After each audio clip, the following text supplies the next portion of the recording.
हिमालय की तलहटी में एक सुंदर राज्य था।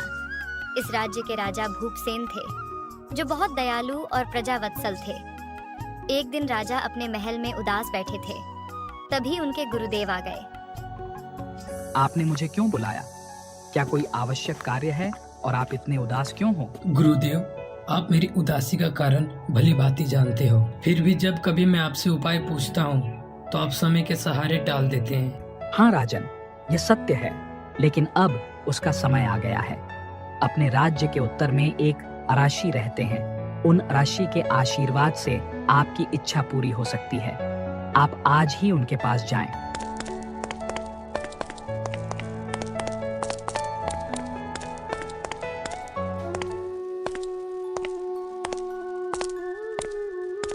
आओ राजन, इस राज्य के राजा का हमारे आश्रम में स्वागत है। मैं केवल तुम्हारी ही प्रतीक्षा कर रहा था। गुरुदेव, मैं वो अभागा हूँ जिसको अभी तक एक भी पुत्र नहीं मिला। मेरे बाद मेरे राज्य और मेरे प्रजा का क्या होगा?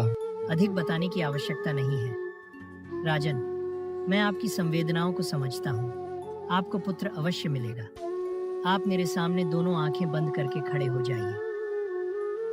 राजा दोनों आंखें बंद करके खड़े हो जाते हैं।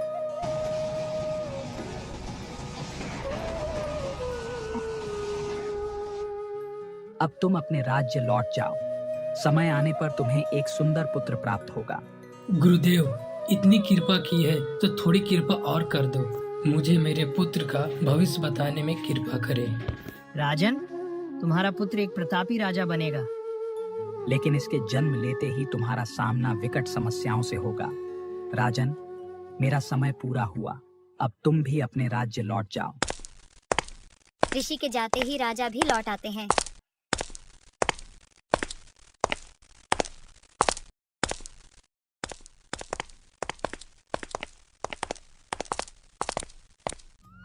समय आने पर राजा के घर एक पुत्र का जन्म होता है। महाराज, महाराज, महारानी ने एक पुत्र को जन्म दिया। महाराज, क्या हुआ सेनापति? आप अचानक राजमहल में क्यों? कोई आवश्यक कार्य है? पड़ोसी राजा ने हम पर आक्रमण कर दिया है। वह एक लालची किस्म का राजा है। उसके मन में राज्य बढ़ाने की इच्छा है। तो ठीक है सेनापति, आप सेना को युद्ध करने का आदेश दो। महाराज, आप महारानी और राजकुमार को लेकर पास के वन में चले जाओ, क्योंकि युद्ध कितने दिन चलेगा यह पता नहीं। राजकुमार की रक्षा करना हम सब का पहला काम है। नहीं सेनापति, मैं इस राज्य को इस स्थिति में छोड़ के कहीं नहीं जाऊंगा। महाराज, आप समझने का प्रयास कीजिए। अगर राजकुमार को कुछ हुआ तो युद्ध करने का मतलब ही नहीं रह जाता। इसलिए आप राजकुमार को लेकर सुरक्षित स्थान पर चले जाएं। युद्ध समाप्त होते ही मैं आपसे मिलूंगा। राजा सेनापति की बात मान लेते हैं और सेनापति पर राज्य का भार छोड़कर राजकुमार के साथ सुरक्षित स्थान की ओर चल देते हैं। महाराज, महाराज, सामने से शत्रु सेना के सैनिक आ रहे हैं। सैनिकों, डटकर मुकाबला करो। मैं राजकुमार को उनकी नजर से अभी छिपा कर आता हूँ। राजा राजकुमार को झाड़ी में छुपाकर वापस आते हैं।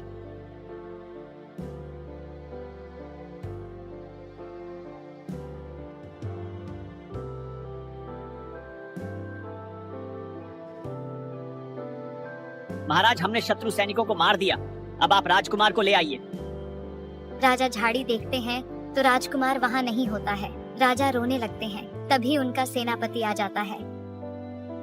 महाराज, आप रो रहे हो, यह खुशी की बात है कि हम युद्ध जीत गए। सेनापति, तुमने राज्य बचा लिया, लेकिन मैं अपने राजकुमार को नहीं बचा पाया। मैं शत्रु सेना से बचाने के लिए राजकुमार को यहीं रखा था। लगता है शत्रु सैनिक अथवा किसी जंगली जानवर ने इसे मार डाला। सेनापति राजा को समझा बुझाकर राज्य ले गया, लेकिन राजकुमार को किसी ने मारा नहीं था, बल्कि एक शेर उठा ले गया था। जब शेर अपनी गुफा तक पहुंचा तो उसे किसी जानवर के पैर के निशान दिखाई दिए। लगता है कि मेरी गुफा में इससे बड़ा शिकार है। यह सोचकर शेर ने बच्चे को छोड़ा और गुफा में चला गया। इतने में एक ब्राह्मण आए और बच्चे को उठाकर अपने साथ ले गए। अरे भाग्यवान, देखो क्या लाया हूँ। कितना सुंदर बालक है।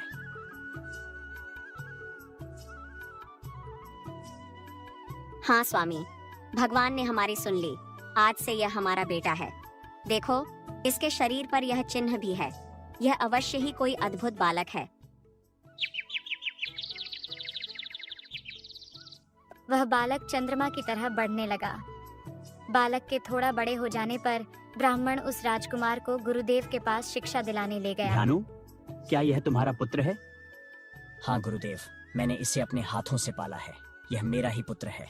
पता नहीं क्यों ध्यानु, मुझे इसमें किसी राज्य के राजकुमार की छवि दिखाई देती है। और फिर देखो, इसके चक्र का निशान बना है। लेकिन कोई बात नहीं, मैं इसे सारी विद्याएं दूंगा। इसे हर काम में निपुण कर दूंगा। यह सुनकर ध्यानु खुश होकर घर लौट जाता है। राजकुमार गुरुदेव की सारी बातें ध्यान से सुनता है। गुरुदेव उसे सभी शिक्षाएं देते हैं। इस तरह बहुत दिन बीत जाते हैं।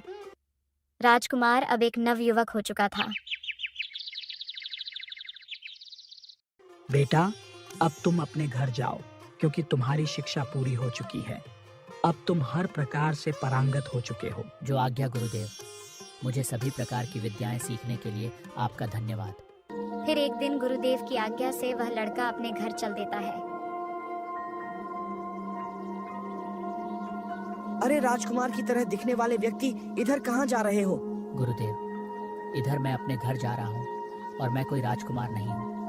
मैं इस राज्य में रहने वाला ध्यानु ब्राह्मण का बेटा हूँ। तुम किसी के बेटे हो, लेकिन दिखते तो राजकुमार की तरह हो। इसका फायदा उठाओ और राजमहल जाओ। आज इस राज्य की राजकुमारी का स्वयंवर है। देश विदेश से राजकुमार आ रहे हैं। यह कहते हुए वह व्यक्ति चला जाता है और राजकुमार अब घर न जाकर राजमहल की तरफ चल देता है। महाराज, अगर हमारा बेटा बचपन में हमसे खोया ना होता तो आज इतना बड़ा हो जाता। हाँ महारानी, लेकिन पता नहीं अब हमारा बेटा है या नहीं, क्योंकि वह हमसे जंगल में बिछड़ा था। पता नहीं उसे कौन ले गया होगा। जब सभी व्यक्ति राजकुमारी के स्वयंवर में आ गए तो राजा ने घोषणा की, यहाँ से 50 मील की दूरी पर एक वन है।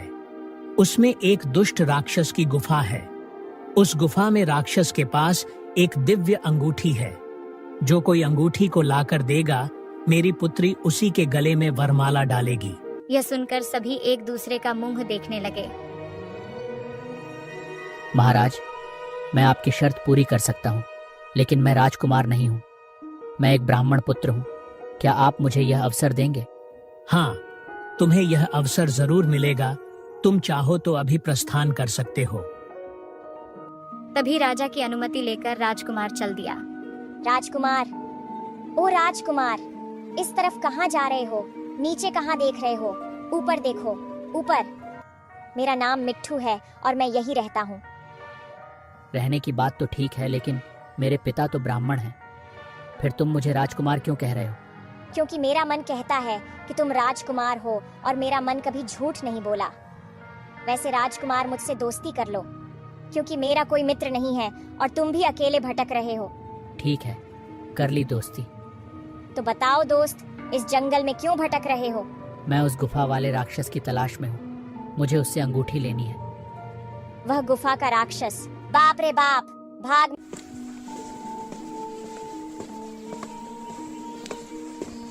मेरे दोस्त, भाग क्यों रहे हो? क्या मुझ पर भरोसा नहीं है? देखो मित्र, भरोसा है, लेकिन वह राक्षस बहुत खूंखार है और मैंने तुमसे ताजी ताजी दोस्ती की है। कहीं मुझे नुकसान ना कर जाए। नहीं, तुम्हें कुछ नहीं होगा। ये मेरा वचन है। तुम केवल उस गुफा तक ले चलो। यही उस राक्षस की गुफा है। अगर अंगूठी उसके पास है तो इसी गुफा में होगी, क्योंकि मैंने उसे अंगूठी पहने हुए कभी नहीं देखा। दोनों गुफा में जाते हैं और अंगूठी ढूंढने लगते हैं। मित्र, यह रही अंगूठी और राक्षस आए।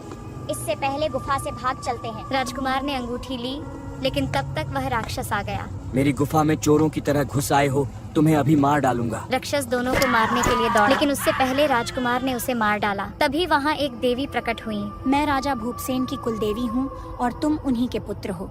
इस नाते मैं तुम्हारी भी कुलदेवी हूँ। लेकिन मैं तो ब्राह्मण का पुत्र हूँ। नहीं, तुम एक राजकुमार हो। तुम्हारे पिताजी भूपसेन हैं। जब तुम पैदा हुए तब तुम्हें एक शेर उठा ले गया। उसके बाद ध्यानु अपने घर ले आए। अब राजकुमारी से विवाह करके तुम सीधे अपने राज्य चले जाओ। यह कहकर देवी गायब हो गई और राजकुमार ने विवाह किया। फिर राजकुमारी सहित अपने राज्य पहुंच गया। राजन, यह तुम्हारा वही पुत्र है जो वन में गायब हो गया था। तुम्हारी कुलदेवी होने के कारण मैंने इसको तुम्हारे पास सुरक्षित पहुंचा दिया है। तुम्हें तुम्हारे माता पिता मिल गए, लेकिन हमें भूल मत जाना। नहीं नहीं, आप लोग कहीं नहीं जाएंगे।